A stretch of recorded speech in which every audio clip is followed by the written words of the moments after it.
Shrimad home remedies में आपका स्वागत है। और हम आपको बताएंगे संस्कृत के बारे में। संस्कृत जो सब भाषाओं की माँ है। संस्कृत संसार की सबसे पुरानी पुस्तक वेद की भाषा है, इसलिए इसे विश्व की प्रथम भाषा मानने में कहीं किसी संशय की संभावना नहीं है। इसे देववाणी अथवा सुर भारती भी कहा जाता है। संस्कृत में हिंदू धर्म से संबंधित सभी धर्म ग्रंथ लिखे गए हैं। बौद्ध धर्म और जैन धर्म के भी कई महत्वपूर्ण ग्रंथ संस्कृत में लिखे गए हैं। तो चलिए उसी संस्कृत भाषा के बारे में हम आपको बहुत सारी चीजें बताने जा रहे हैं। पहला, जर्मन स्टेट यूनिवर्सिटी के अनुसार हिंदू कैलेंडर वर्तमान समय में इस्तेमाल किया जाने वाला सबसे अच्छा कैलेंडर है, क्योंकि इस कैलेंडर में नया साल सौर प्रणाली के भूवैज्ञानिक परिवर्तन के साथ शुरू होता है। अमेरिकन हिंदी यूनिवर्सिटी के अनुसार संस्कृत में बात करने वाला मनुष्य बीपी, डायबिटीज मतलब मधुमेह, कोलेस्ट्रॉल आदि रोग से मुक्त हो जाएगा। संस्कृत में बात करने से मानव शरीर का तंत्रिका तंत्र सक्रिय रहता है, जिससे कि व्यक्ति का शरीर सकारात्मक आवेश के साथ सक्रिय हो जाता है। संस्कृत साहित्य का अधिकतर साहित्य पद में रचा गया है, जबकि अन्य भाषाओं का ज्यादातर साहित्य गद्य में किया गया है। 1987 में जब अमेरिका की फोर्ब्स पत्रिका के अनुसार संस्कृत कंप्यूटर प्रोग्रामिंग के लिए सबसे अच्छी भाषा है, क्योंकि इसकी व्याकरण प्रोग्रामिंग भाषा से मिलती जुलती है। सबसे बेस्ट पार्ट ये है,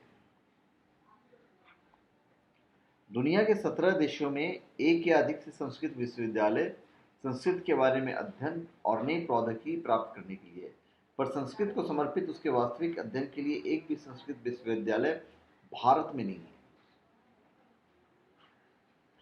दुनिया की 97% भाषाएं प्रत्यक्ष या अप्रत्यक्ष रूप से इसी भाषा से प्रभावित है।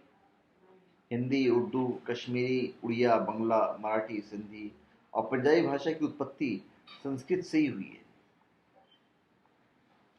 नासा के वैज्ञानिकों के अनुसार जब वे अंतरिक्ष ट्रैवलर्स को मैसेज भेजते थे तो उनके वाक उलट हो जाते थे। इस वजह से मैसेज का अर्थ ही बदल जाता था।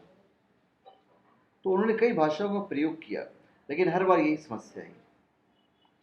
आखिर में उन्होंने संस्कृत में मैसेज भेजा, क्योंकि संस्कृत के वाक्य उल्टे हो जाने पर भी अपना अर्थ नहीं बदलते हैं,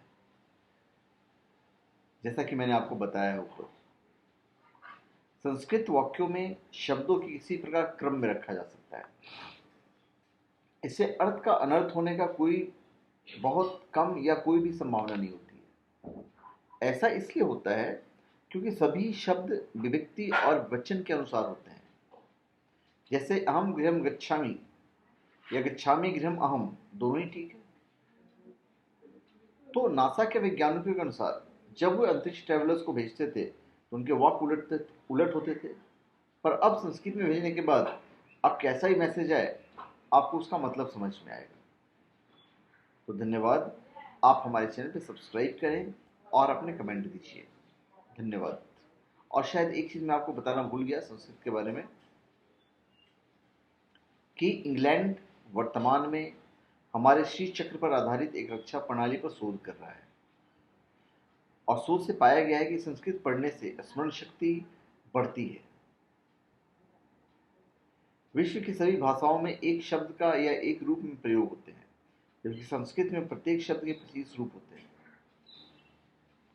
तो और उसके बाद जो एक इम्पॉर्टेंट चीज़ मैं आपको और बताना भूल गया था, वो था कि अमेरिका, रूस, Sweden, Germany, England, France, Japan और ऑस्ट्रेलिया वर्तमान में भरतनाट्यम और नटराज के महत्व के बारे में शोध कर रहा है। नटराज शिव जी के कॉस्मिक नृत्य है। जिनेवा में संयुक्त राष्ट्र कार्यालय के सामने शिव या नटराज की एक मूर्ति है। दुनिया की 97% भाषाएं प्रत्यक्ष रूप या अप्रत्यक्ष रूप से इसी भाषा से प्रभावित है। हिंदी, उर्दू, कश्मीरी, उड़िया, बंगला, मराठी, सिंधी और पंजाबी भाषा की उत्पत्ति संस्कृत से ही हुई है।